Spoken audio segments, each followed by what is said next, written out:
Hi, my name is Maja Smodiš Škerl. Dobrý den, jmenuji se Maja Smodiš Škerl. Last month, I visited my friend who is a beekeeper. And he told me about his experiences this year, and I was wondering how he was satisfied with the yield this year, according to the bed last year. Já jsem se před týdnem potkala s kamarádem včelařem a ptala jsem se ho na to, jaký má za sebou rok, jak je spokojený s letošní výnosností, když to srovná třeba s loňským rokem. And he told me, yes, I am satisfied, quite satisfied, but what he told me next totally changed my way of thinking. A on mi řekl, já docela spokojený jsem, ale potom ještě dodal jednu věc, která mi úplně změnila přemýšlení. He said, you know, my grandfather was a beekeeper almost his whole entire life. And he almost experienced each year, it was not the same as the next year, but nothing special happened. He always took care of his bees, so he left them some food after he harvested. Já jsem měl dědečka, který taky vlastně skoro celý život včelařil. A on vlastně neměl tak velké výkyvy mezi různými lety. Nebylo to vždycky úplně stejné, ale v podstatě se o ně staral pořád stejně. Vždycky jim nechal na zimu trochu potravy a nechal jim, aby se o sebe postarali. So what I experienced, he said, this year and some other years before, that bees almost cannot find any forage through the season. Ale co jsem zažil já je, zažil jsem to letos, ale i v jiných letech, že vlastně včely během té sezóny nejsou skoro schopné najít, kde se pást. And I had to pay attention to feed them on time. Takže jsem musel dávat dobrý pozor, abych je zavčasu krmil. And you know, this almost never happened to my grandfather. A to se mému dědečkovi nestalo prakticky nikdy. Yes, we see that beekeeping has changed over time. It got us to another level. Vidíme, že včelaření se za tu dobu změnilo a dostalo se na jinou úroveň. So today I will talk about how climate change affects nutrition in honeybees and what can researchers do about it and how to help you do your more precious work, your beekeepers. Takže já dneska budu mluvit o tom, jak se s klimatickou změnou mění výživa včel a o tom, jak vědečtí pracovníci můžou svojí prací přispět k tomu, aby třeba ulevili vaší důležité práci. So a few days ago I made a small research on Google. I put in 2 words, honeybee and nutrition. Před pár dny jsem udělala na Google takový malý průzkum. Zadala jsem do vyhledávače kombinaci 2 hesel, včela medonosná a výživa.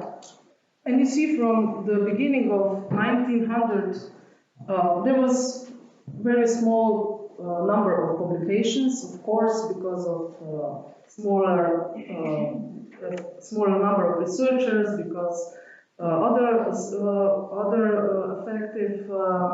ineffective things how to publish. So what Google found was that after the year 2000, the publications expanded. So it was explosion of all research and publication found online. A tady vidíte vlastně graf, co se týče počtu publikací na toto téma. Vidíte, že na začátku 20. století prakticky žádné publikace nebyly, souvisí to samozřejmě i s počtem vědců nebo s tím, jak se v té době publikovalo, ale vlastně od roku 2000 vidíme prudký nárůst publikací na toto téma a došlo skutečně k explozi článků, které se tomu věnují. So there were many books also published and research on nutrition, immunology of bees, forage, and also effects of pesticides and many other topics about honeybee nutrition. Takže vychází řada nejenom studií, ale i knih, které se věnují jednak výživě imunologii, pastvě nebo pesticidům a dalším příbuzným tématům. But let's go back to the basics. I believe that you all know that bees get their food from plants, honey plants. Ale vraťme se teď trochu úplným základům. Asi všichni víte, že včely získávají výživu z rostlin, medonosných rostlin. They collect nectar and pollen, and there they find everything that they need. Carbohydrates, proteins, fats, vitamins, minerals. Sbírají nektar a pyl a jsou vlastně tak schopné si zajistit všechny živiny, které potřebují, ať už jsou to uhlovodíky, proteiny, tuky, vitamíny nebo minerály. So bees can process food depending on their needs for nutrients. So they process their food for brood differently for workers, queen and drones. Včely dokážou také zpracovávat stravu vlastně podle toho, jaké z nich potřebují získávat živiny, takže různě zpracovávají stravu pro plody, pro dělnice, pro královnu nebo pro trubce. But there are a few challenges that we are facing now. So there is a colony management apart from wild bees that they are not able to be managed, and there is a climate change, lots of pathogens, a new one coming, and there are some, of course, environmental issues, and not least but least to mention also bee density is important. Ale teď vlastně mám před sebou různé výzvy spojené s managementem včelstev. Tady nemluvím o divokých včelách, které samozřejmě my nějak řídit nemůžeme. Výzvy spojené s klimatickou změnou, se šířením různých patogenů a také s environmentálními problémy a hustoty zavčelení. So here is a nice picture somewhere in Slovenia, and there is a beekeeper carrying his, I believe, just maybe 3 or 4 hives on his back, and that looked how it was in the past in Slovenia, how beekeepers carry their hives on the other location. Tady vidíme takový idylický obrázek, je to někde ve Slovensku v horách a vidíte tam včelaře, který pěkně po staru si na zádech 3 nebo 4 půlky a vlastně s nimi takhle se kočovalo. And nowadays it is much easier for beekeeping to move from one location where there is no more forage and to other location where bees can collect lots of honey. Dneska už je ten přesun mnohem technologicky jednodušší. Když někde dojde pastva, tak můžete vlastně ty úly převést na novou lokaci. It looks nice, but unfortunately, Industrial Revolution made his point now, and we are facing consequences because of raising CO2 level, because of raising temperatures and changing weather and lack of forage and so on. Došlo k průmyslové revoluci, postupnému vývoji a teď musíme čelit jeho důsledkům, které se týkají větší míry oxidu uhličitého v ovzduší, stoupajících teplot, různých velkých výkyvů počasí a nedostatku výživy pro včely. So let's see how carbon dioxide affected pollen quality.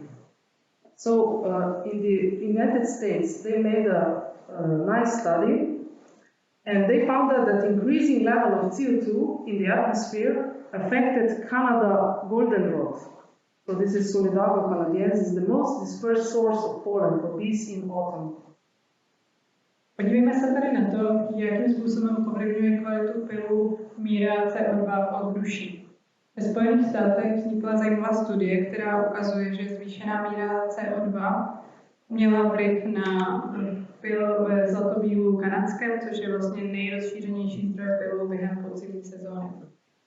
And they made historical analysis, so they measured the quality of pollen from very back, from the 60s, and since they, and even more in the past, and they found out that since 1850, the protein content decreases at the same time as CO2 level increases.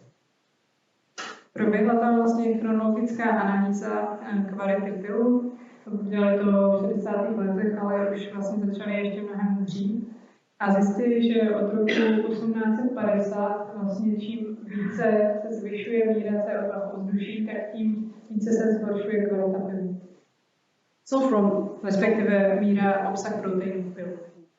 So from 60s there are the most drastic changes, rising CO2 level. And the first study, this was the first study that showed that rising CO2 level actually affects honeybee nutrition.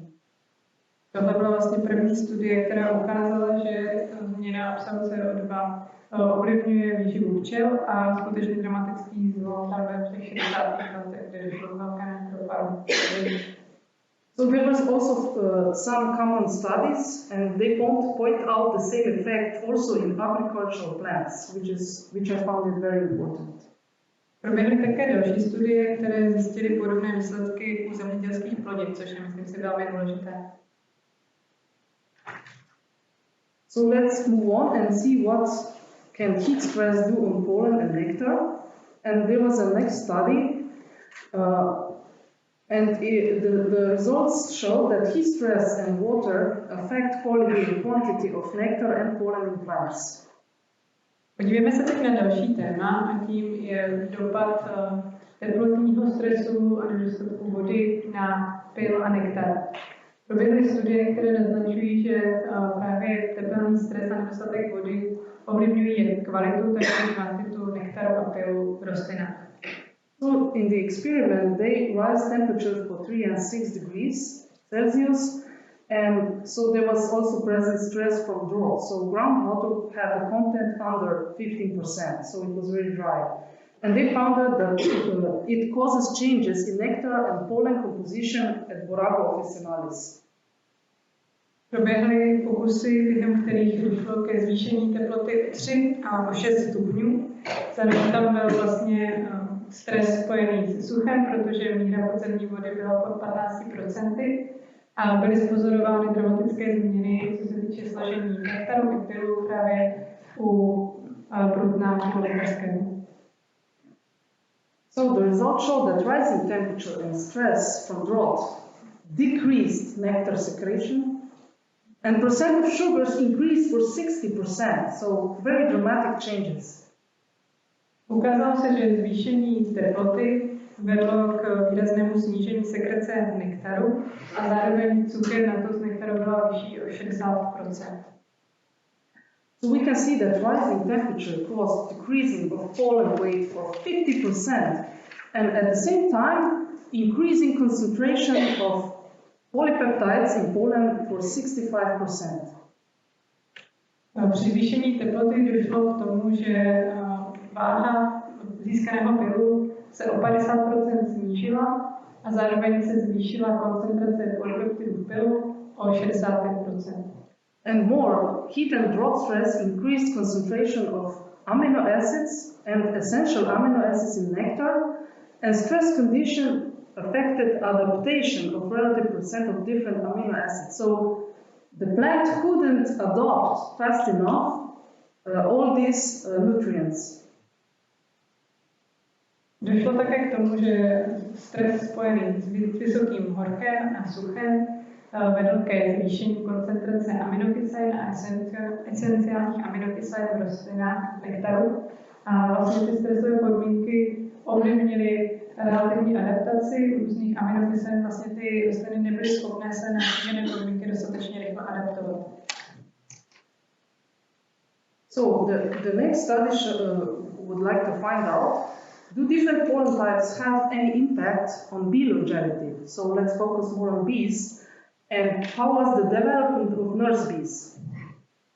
Další studie se zaměřila už přímo na včely a vlastně její předmětem bylo, že různé typy pylu mají dopad na dlouhověkost včel a na rozvoj včel krmiček. So results show that longevity in pharyngeal glands, so the gland that produces royal jelly, so the development of these glands in young nurse bees decreases when they were fed pollen that contained less rapeseed, but only 5 to 10% less rapeseed pollen in their food. A teď já se pro jistotu zeptám, co dělat s tím rapeseed? Jestli jsou to zrna, anebo je to řepka?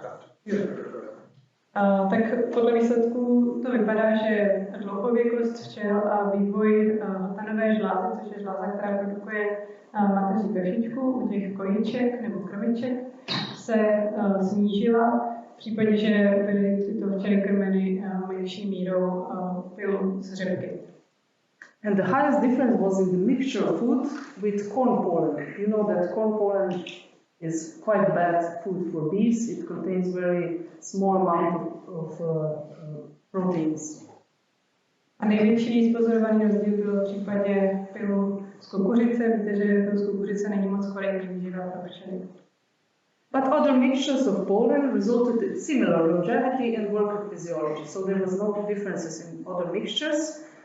And they also found out that wide field areas with agricultural plants contain low quality pollen. And for this, as a consequence, the bee colonies that are near these agricultural plants, agricultural areas, they get weaker and weaker. U dalších pylových směsí ale vlastně nebyly velké rozdíly v dlouhověkosti ani ve fyziologii těch včel. Ale další zjištění bylo, že u velkých zemědělských oblastí se zemědělskými plodinami, které mají méně kvalitní pyl, tak docházelo vlastně postupně ke zeslabování včelstev. So we can see that sustaining healthy colonies, feeding bees is just not an easy task for us. Not for bees, not for us. Takže když chceme mít zdravá včelstva, tak je potřeba včely dobře vyživovat a to není jednoduchý úkol. So, apart from honeybees, let's look what is happening with bumblebees and climate change. Podívejme se ale nejenom na to, co se děje s včelami medonosnými, ale také, co klimatická změna způsobuje u čmeláků. So it was found out that pollen decreases heat stress in bumblebees. And nutritional stress means that this is a consequence of food source changes due to deterioration of habitat quality. Ukazuje se, že dostatek pylu snižuje pro čmeláky tepelný stres, ale v okamžiku, kdy jsou vystaveni výživovému stresu, tak to má dopady, nebo je to spojeno s tím, že je to vlastně důsledek nedostatku zdrojů potravy nebo změny zdrojů potravy na základě změny habitatu. So in this study, they wanted to find out if a heat stress and decreasing quality of food affects the size of bumblebee nests. Tato studie se zabývala tím, jestli při tepelném stresu a zhoršující se kvalitě potravních zdrojů, dojde ke změně velikosti čmeláčích hnízd. And the answer was yes, it does. So nutritional and heat stress together affected the nest, so they decreased in size, as you can see also on these diagrams. A ukázalo se, že tomu tak je. Nutriční a tepelný stres skutečně hnízda ovlivnil a jak vidíte i na grafu, tak došlo ke zmenšení velikosti hnízd. So we can see that smaller bumblebee nests are more sensitive to heat and stress because of the bad food. And in case someone would feed those small colony nests with bumblebees, it would help them to overcome this heat stress. Malá hnízda jsou náchylnější vůči tepelnému stresu a kdyby někdo vlastně čmeláky dokrmoval, tak by byli schopni tomuto stresu lépe odolávat. But as we know, bumblebees are wild bees and they somehow cannot get help from humans or others, which is bad for the wild bees. Ale jak víme, tak čmeláci jsou živočichové, kterým jenom obtížně my lidé můžeme pomáhat nějak to úplně ovlivňovat, takže bohužel dochází k negativním dopadům na právě divoké opylovače. And then if you look at the plants, honey plants, how they are resistant to drought, are they or are they not? There is another study made also in the USA.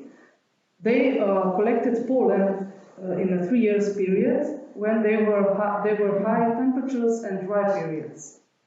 A podívejme se teď na odolnost rostlin vůči suchu.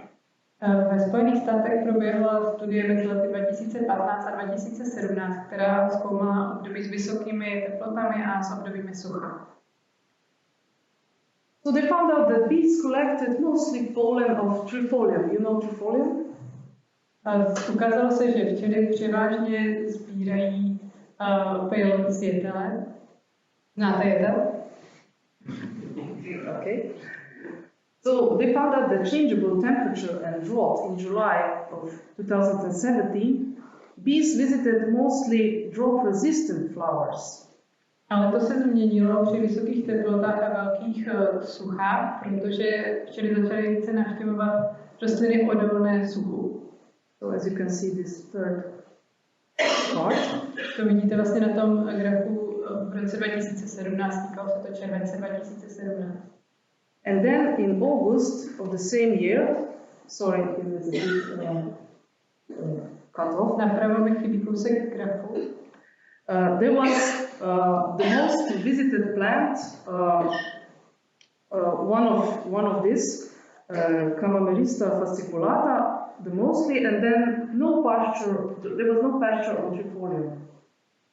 Došlo k tomu, že potom v srpnu 2017 vlastně včely vůbec se nevydávaly na jetel za pastvou. And what is here the solution? So it looks like honey plants are resistant to drought, not all, but those that are, we should use them. So like native species or perennial plants, this would be the solution to give bees some forage. Takže zdá se, že řešením by mohlo být to, že když máme nějaké rostliny, které jsou odolné vůči suchům, ideálně nějaké domácí druhy trvalky, tak vlastně můžeme včely vyživovat na nich. But if we turn back to the bees, how they recognize what is the best pollen they can find? A když se vrátíme zpátky ke včelám, tak jak vlastně oni poznají, kde je pro ně nejkvalitnější zdroj pylu? So, of course, pollen contains almost all micro and macronutrients for all bees need, what bees need, so development and production and so on. And so when they are searching the forage and evaluating all the nutrients for themselves, this can hinder the choices of forager bees. They cannot do both. Decide where to forage and what is the best for them. Včely jsou vlastně schopné získávat všechny mikro- i makroživiny pro svůj rozvoj, pro produkci a tak dále. A když hledají zdroje živin, tak je jsou schopné vyhodnocovat. Ale problém nastává v tom, že když budou trávit hodně času tím vyhodnocováním, tak vlastně nemůžou se zároveň pást. Takže můžou buď hledat, kam vyrazit, anebo přímo získávat živiny. So in bees, the nutrient sensing mechanisms is limited to certain nutrients or group of nutrients. So the question was, have bees the ability to recognize different amino acid concentration, fatty acids and sterols, I will tell you more about sterols later, representing the most important groups in pollen? Čili jsou schopné vlastně rozpoznávat různé živiny do určité míry a bylo zkoumáno, do jaké míry jsou schopné vlastně detekovat různou míru aminokyselin, mastných aminokyselin a sterolů, těch budu mluvit ještě za chvíli. So this study found out that bees use their antenna to differentiate concentrations of amino acids and fatty acids. So they can differentiate these two groups, but they cannot differentiate sterols. Studie ukázala, že včely využívají tykadla a jsou schopné detekovat koncentrace aminokyselin a mastných aminokyselin, ale nikoli sterolů. So sterols are important group of fat, and they are very important for bees development, how they change into queen, to drone, to worker bee, and for other physiological processes in bees. Steroly jsou velmi důležitá skupina tuků, která ovlivňuje vývoj včel, to je, jestli se vyvinou královů, trubce nebo dělnice a další fyziologické procesy včel. So let's have a look also on the pesticides effect, because pollen and pesticides can, of course, affect bees, but can bees be tolerant to certain groups of pesticides? Podívejme se teď nejenom na pil, ale také na pesticidy. Je možné, že včely jsou schopné snášet některé druhy pesticidů? So it was found out that decreasing forage variability and intense use of pesticides in the field modify tolerance of bees for pesticides. So bees differently respond to when they have less forage to visit and when there is a lot of pesticides in the pollen. Ukázalo se, že když se snížila variabilita pastvy a při zároveň intenzivním využití pesticidů došlo k proměnám snášenlivosti včel či pesticidů. And physiological development in bees decreases in case of insecticides effect and higher ratio of protein and fat in bee nutrition at the same time.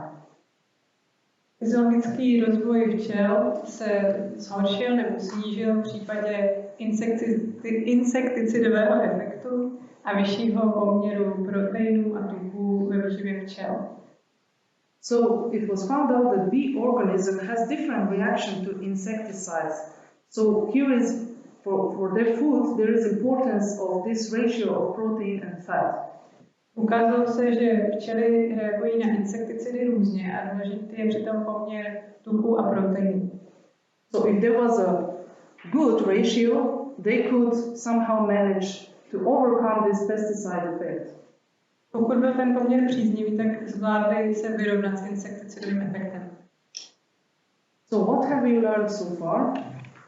So we see that climate change affects pollen quality and nectar quantity, and that quality pollen actually helps decrease heat stress in bees.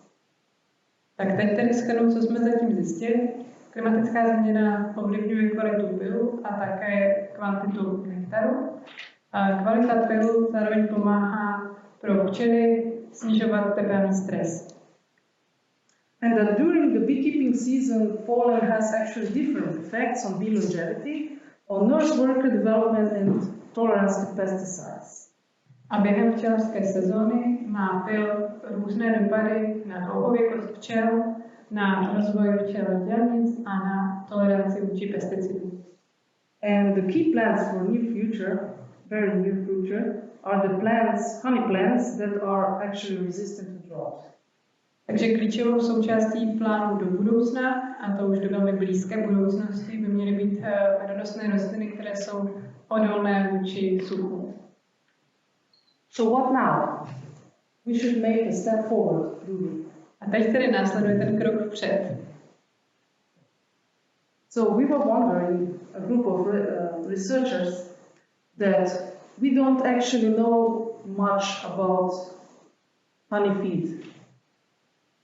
A se skupinou vědců jsme zjistili, že vlastně toho moc nevíme o krmení včel. So I believe that you all probably feed your bees during the season when they need it. Do they? Do you? Předpokládám, že všichni tady během sezóny včely krmíte, když to potřebují. Je to tak? Raise your hand. Zvedněte ruce, kdo včely krmí. Yes, yes. How many of you do feed your bees with candy balls? A kolik z vás krmíte včely nějakým těstem nebo pláty těsta? What? It means not just this, but also. Mimo jiné, jako jeden ze zdrojů jsem měla na mysli. Yeah. So there are many candy balls on the market, but we don't know much about their quality, how they affect bees. And our group, it consists of 5 different countries: Portugal, France, Italy, Slovakia and Slovenia.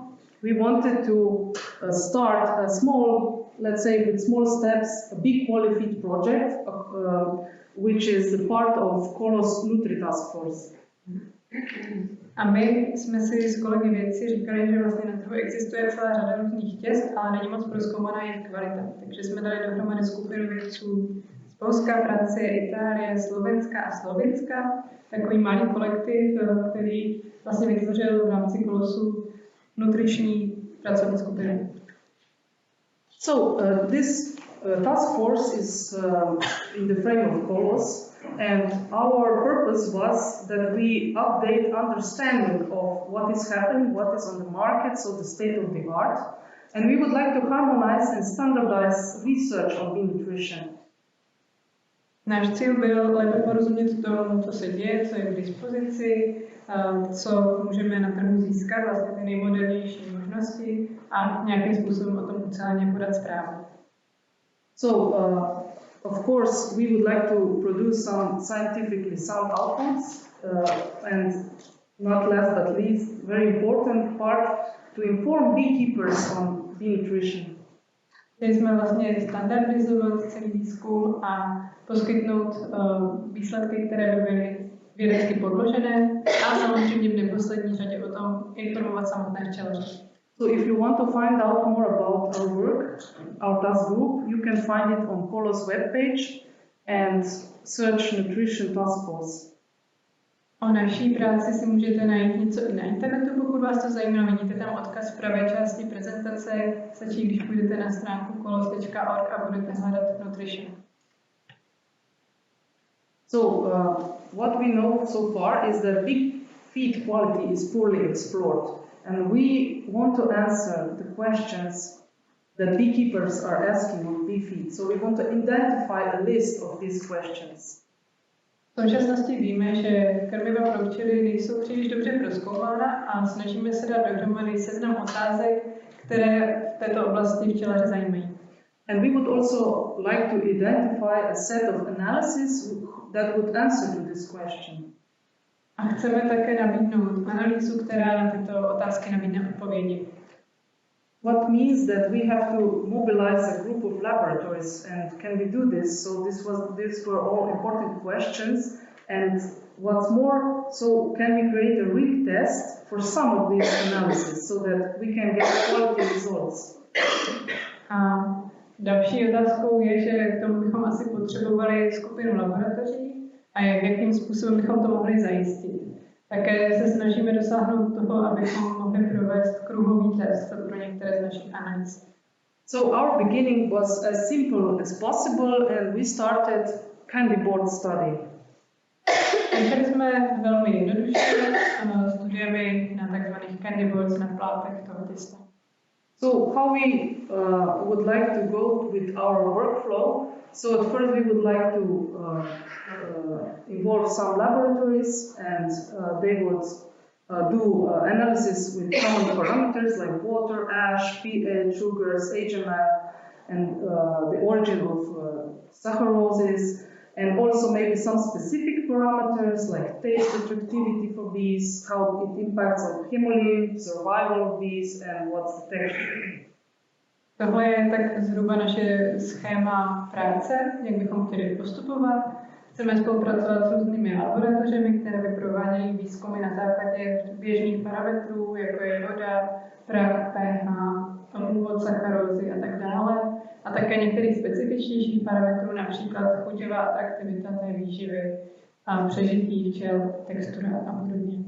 So we would also like to activate a network of local correspondents that would search for an inventory of bee feed, what's on the market, what's locally or more globally on the market, and we would also like with this network to define the needs, what are the needs of the beekeepers.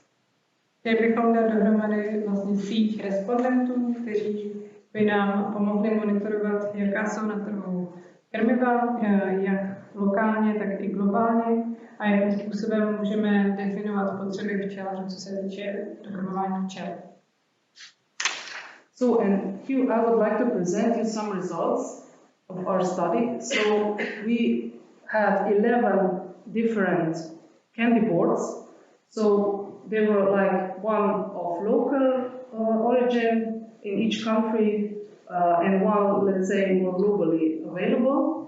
And there were 11 of them, and we did it in our laboratories, the analysis. Tady vidíte vlastně znázornění studie, kterou jsme provedli. Prováděli jsme ji na 11 candy boards, na 11 těch těstech, z toho jedno bylo lokálně vyráběné, zbytek globálnější, a to jsou naše výsledky. So this PCA graph of candy boards shows two main drivers. HMF and saccharose content. And here left, on your left side, you can see 3 candies with saccharose and high HMF content. A provedli jsme analýzu hlavních komponent a tady vidíme vlastně 2 hlavní faktory. Jeden z nich je HMF, výše nebo míra HMF, a druhý je míra sacharózy.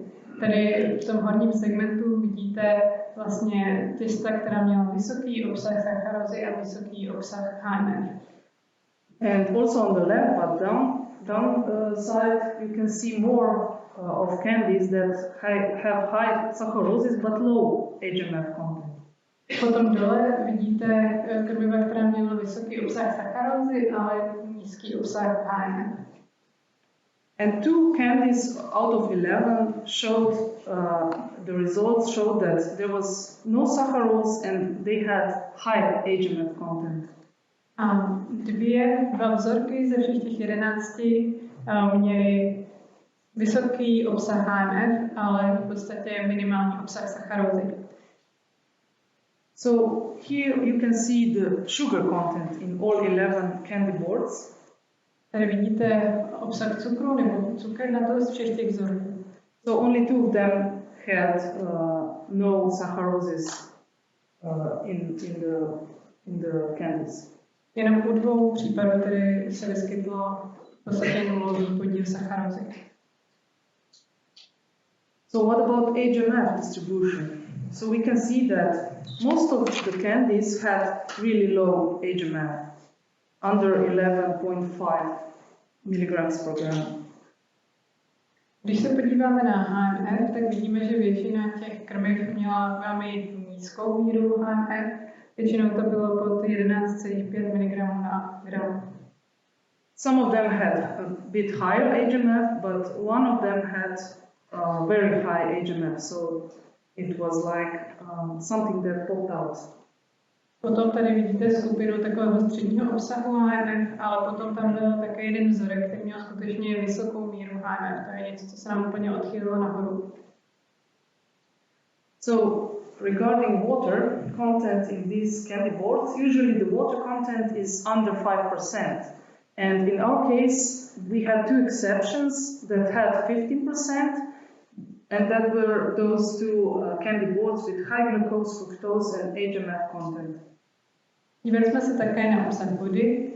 Běžně tam bylo méně než 5% vody, nicméně u 2 vzorků ten obsah vody byl 15% a byla to právě těsta s vysokou mírou glukózy, fruktózy a HMF. And pH was had a rather large range from 3.9 to 6.5. Škála míry pH se lišila hodně od 3,9 až do 6,5. And if we look at the variables, how they correlated, we can see that there are some positive correlations and some negative. Positive were regarding in connection to glucose, fructose, to acidity and HMF, to humidity HMF, humidity glucose, and humidity fructose. Tady máme tabulku korelací jednotlivých proměnných, máme tam pozitivní i negativní korelace. Ty pozitivní byly glukóza, fruktóza, kyselost HMF, vlhkost HMF, vlhkost glukóza a vlhkost fruktóza. So, and lastly, if we compare all lab results, so lab results from 3 laboratories, and we can see that the results are quite similar. A tady na závěr máme srovnání výsledků z různých laboratoří. Výzkum jsme prováděli ve 3 laboratořích, ale výsledky dopadaly velmi podobně. So regarding HMF in this case. Tohle se týká konkrétně HMF. So out of this we can make some scientific conclusions. So we can establish a profile of these sugar candies. Even these candy boards are rather simple elements. Tohle jsou některé naše závěry. A na základě monitorovaných ukazatelů jsme schopni vlastně načetnout profil jednotlivých těch krmných těst.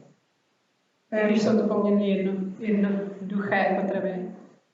And for each variable, the variation is rather limited according to different candies, but there are always small number of extreme values. U sledovaných proměnných většinou ty výkyvy nebyly veliké, ale přece jenom se vyskytla těsta, kde najednou byla nějaká extrémní výchylka. And some values are highly correlated, like glucose, fructose, humidity, and HMF. A některé hodnoty spolu velmi silně korelovaly, zejména to byla glukóza, fruktóza a vlhkost a HMF. And this ring test applies to, if we look at just HMF, it shows only small variations. A co se týká našeho kruhového testu v různých laboratořích, tak v případě HMF to ukázalo na velmi malé výkyvy. And more important conclusions for you, for beekeepers. So now we have a set of parameters to answer some questions on the quality of candy boards. Ale teď ty důležitější závěry přímo pro včelaře. Díky těm sledovaným věcem jsme byli schopni sestavit vlastně sadu parametrů, díky kterým jsme schopni zodpovědět otázky o kvalitě jednotlivých krmných těst. And if we do additional analysis, this would be, of course, done by specialized laboratories, so we can provide valuable comparative informations like impact on bee survival, how it is attractive to of candies to bees, the texture, where is the sugar from, if there are any GMOs present, and so on. A na základě toho jsme schopni dělat následně doplňující analýzy, které by probíhaly ve specializovaných laboratořích a můžou nám poskytnout cenné informace, například údaje o tom, jaká bude míra přežití včel, jak atraktivní budou jednotlivá těsta pro včely, jakou mají texturu, odkud pochází v ní použitý cukr, nebo jestli se v nich vyskytují stopy geneticky modifikovaných organismů. And there are also some points for laboratories. So, of course, we have to improve this methodology for a ring test, and additional analysis by specialized laboratories may be quite expensive for very small markets.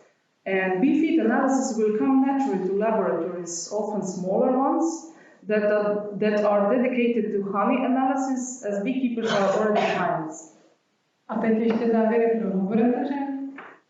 Samozřejmě musíme ještě zlepšit metodiku našeho kruhového testu. A pokud by probíhaly doplňující analýzy ve specializovaných laboratořích, tak pro malé trhy to může být poměrně nákladné.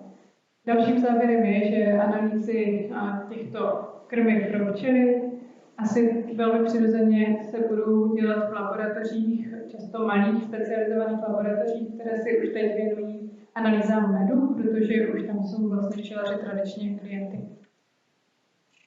And some conclusions also for policymakers. So there is a necessity to know or control to some point the effects of any bee feed on the quality of bee products, of course. But there is a temptation to regulate hardly a sector where market is small and fragile. Máme také závěry, které by si z toho mohli odnést politici nebo tvůrci opatření. A sice je pro nás potřeba vědět, jaké jsou dopady toho, jaká je výživa včel a jaké jsou dopady na kvalitu včelích produktů. Zároveň ale je třeba nějak pracovat s pokušením, aby nebyl příliš tvrdě regulován sektor, který je velmi malý a křehký. So, in the third part of my talk, I would like to introduce you beekeeping in Slovenia, in my country. And I come from Agriculture Institute, and we have a small research group. There are 10 people that work with bees, and we do lots of different research. I will introduce a little bit later. A teď se dostávám ke třetí části své prezentace, která by vám chtěla trošku představit včelaření na Slovensku. Já jsem ze Zemědělského ústavu Slovenska a máme 10členný malý tým, který se věnuje včelaření. Provádíme tam různé výzkumy, ke kterým se možná ještě dostanu. So at our institute there is also a Slovenian beekeeping academy working, and it shares knowledge to the interests to people that are interested in beekeeping and they want to improve their beekeeping skills.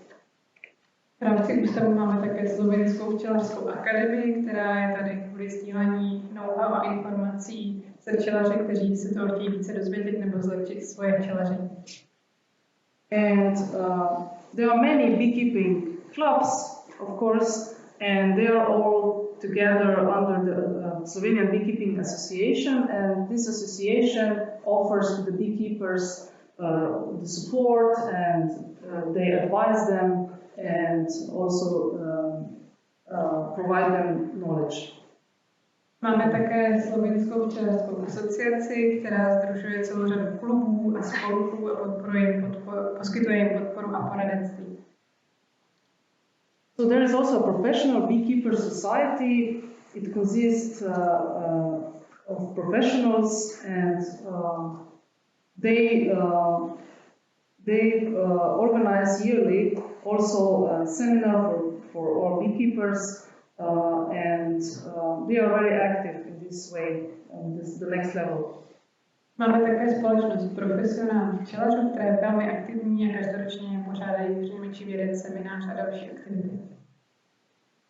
And I have to mention Slovenian Academic Beekeeping Society because I'm the president of this society. A samozřejmě musím zmínit také společnost, nebo Slovenskou akademickou společnost pro včelaření, protože jsem předsedkyní této společnosti. So it consists mainly of academic people that would like to talk about beekeeping, the research and so on. Ta sdružuje především akademiky, kteří se tématu věnují, chtějí o něm mluvit a publikovat. And we have also 3 universities that are teaching beekeeping the students. So there's one in Ljubljana and the second in Maribor, and I am also part of Primorska University where I give lectures to the students. Máme také 3 univerzity, kde se tento obor vyučuje. Lublaňská univerzita, univerzita v Mariboru a já jsem součástí univerzity Primorska. And I also have to mention one recent thing. So we organized a working group of experts. This was established last year, and the goal of this group was to find and to write a strategy for adapting Slovenian beekeeping to climate change. And we finished it just a few days ago in this month. Ještě chci zmínit pracovní skupinu expertů, kterou jsme založili loni. A naším cílem bylo vypracování strategie pro adaptaci slovenského včelaření na klimatickou změnu. Tuto strategii jsme dali dohromady před několika dny, 5. října, takže máme čerstvě hotovo. So you probably wonder what's in that strategy. So we recognize where are the problems in our area, and then we picked out some solutions that are doable, so we can do it in the near future, and what can we do on the longer period. Pravděpodobně vás zajímá, jaký je obsah té strategie, tak zaprvé jsme identifikovali problémy včelaření na našem území a následně se snažíme nastínit nějaká realizovatelná řešení, která budeme schopni provést v blízké budoucnosti. Probably you all know that 20th May is the World Bee Day. Do you? Asi všichni víte, že 20. květen je Světový den včel. Víte to? Yeah. Do you celebrate it? A slavíte ten den? Some do, some not. So, just a few infos about this date. So, as you may know, this date was proposed from Slovenian beekeepers, and this date is a birth date of our great bee expert, Anton Janša. Já vám jenom řeknu něco málo k tomu. Je to den, který vlastně pomohli založit slovinští včelaři a je to datum narozenin našeho velmi významného včelaře Antony Janša. Yes, so who was Janša? Janša was the first beekeeping teacher in the court of Habsburg Empress Maria Theresa, and he introduced beekeeping methods that were successfully used by Carniolan beekeepers, and he caused a real revolution in beekeeping at that time. So he also wrote 2 books, and they are also very useful for beekeepers as manuals these days. Janša působil na dvoře Marie Terezie a vlastně pomáhal tam představit některé revoluční včelařské metody, které byly velmi úspěšné v kraňské oblasti. A skutečně došlo k revoluci včelaře. Za jeho doby napsal také 2 knihy, které můžou sloužit jako velmi užitečné učebnice včelaře. So going back to our institute, our group for apiculture is a part of animal production department, and we do research on genetics, nutrition, pathology, selection of Carniolan honeybees, and let's say effects of biopesticides and other pesticides on bees. Když se podívám tedy konkrétně na naši vědeckou skupinu, tak my jsme součástí Ústavu živočišné výroby a zabýváme se tématy, jako je například výživa včel, patologie, nebo výběr včel medonosných kraňských, nebo biopesticidy a další tématy. So we also collaborate with around 30 queen breeders in Slovenia, and we help them to get their queen certified. Spolupracujeme asi se 30 chovateli královen a pomáháme jim k tomu, aby získali certifikaci. So, and I, as part of Agriculture Institute, before mentioned Academy for Beekeeping, so here is a small short film about this academy, so that you can get an impression. Our major goals are to increase beekeeping knowledge in the international arena, to increase the promotion of Slovenia, create jobs, and improve awareness of this.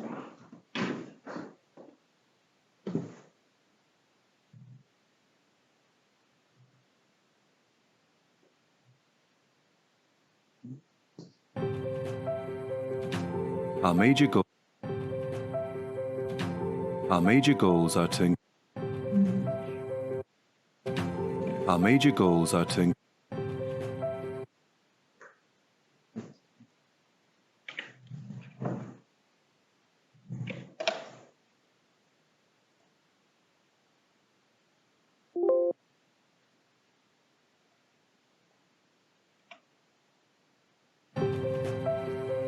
Our major goals are to increase beekeeping knowledge in the international arena.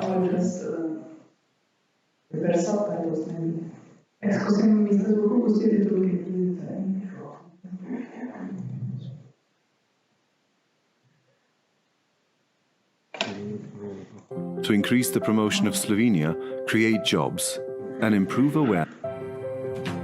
Our major goals are to increase beekeeping knowledge in the international arena, to increase the promotion of Slovenia, create jobs, and improve awareness of the significance of bees, biodiversity, and pollination.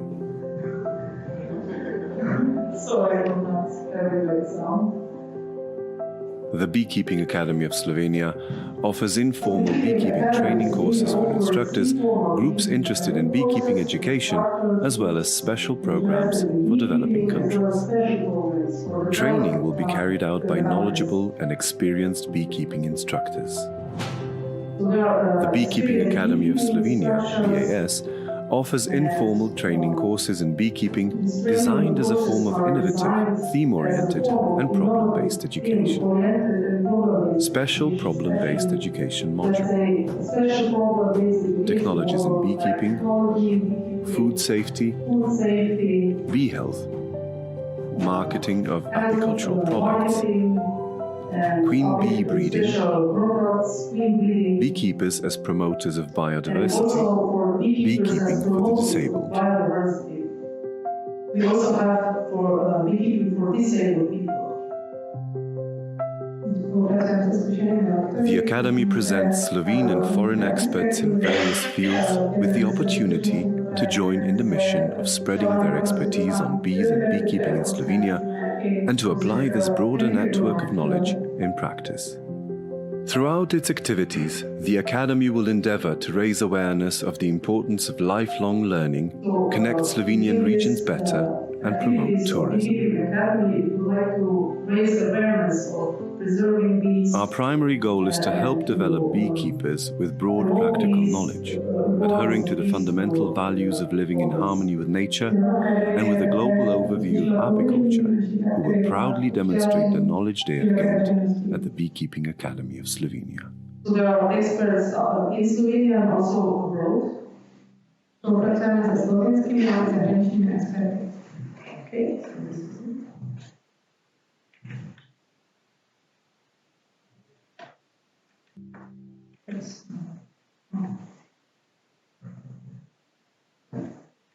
Okay. And just a few facts about beekeeping in Slovenia. So there are around 11,000 beekeepers, and they are taking care of 220,000 honeybee colonies. So it's quite a lot for our area. So there are roughly 75 professionals, and we are allowed to keep bees only of Carniolan honeybee species. Teď něco v kostce slovenské včelaři. Máme celkem asi 11 000 včelařů, 220 000 včelstev a 75 profesionálních včelařů. Jediný druh včely, který se u nás může oficiálně pěstovat, je včela nenosná krajská. And of course, we produce different honey types, like most common acacia, linden, chestnut, fir, and sprout honey. And there are also some specials like dandelion, buckwheat, some karst honeys, rapeseed, wild cherry, and so on. Máme různé speciální medy, mimo jiné jednodruhové, ještě akátový, lipový, med z jedí kaštanů nebo z květů kaštanůvku, jedlový med, ampeliškový med, nebo med z pohankových květů, nebo z květů řepky, z květů divoké třešně a tak dále. Many beekeepers also decide to offer application for visitors, for tourists. Včelaři také často nabízejí apituristiku. And here is also a short video on our beekeeping in Slovenia. So.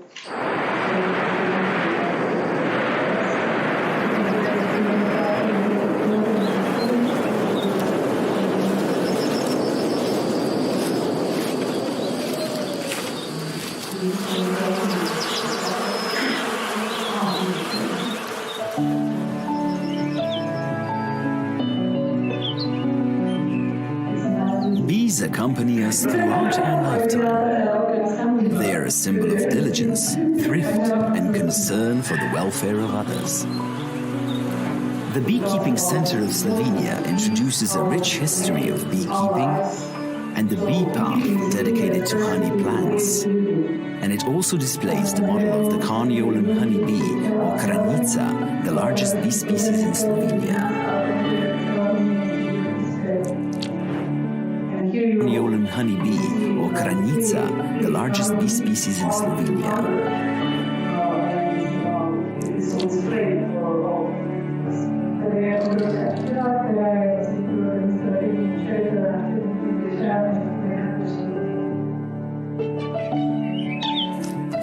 Bees are a source of life, since they enable the survival of mankind and the continuation of life on our planet. So let's strive to preserve the remaining bee populations.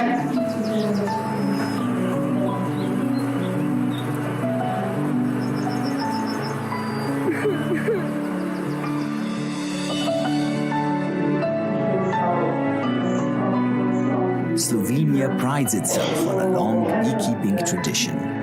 The Carniolan honeybee represents such an indispensable part of our natural and cultural heritage that we have even established a house of the Carniolan honeybee in Výzvy. Here, the visitors can admire a unique interactive exhibition which presents the indigenous Slovene Carniolan honeybee, our national pride.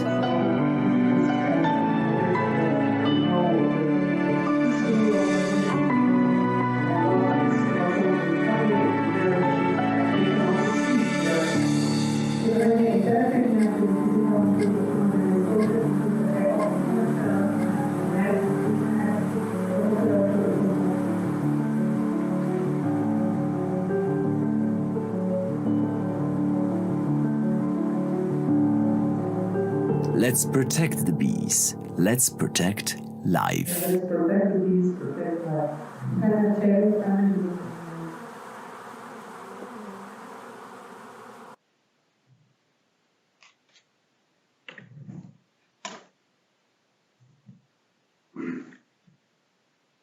So at the end, let me conclude with one of the greatest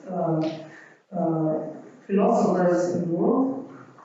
Plato said that just as bees make honey from thyme, this plant thyme, the strongest and driest of herbs, so do the wise profit from the most difficult of experience. Na závěr jsem použila slova Platona, jednoho z nejznámějších filozofů. Tak jako včely vyrábějíme z tymiánu nebo z mateřidušky nejsilnější a nejsuší byliny, tak moudří čerpají z těch nejnáročnějších talentů. Děkuji.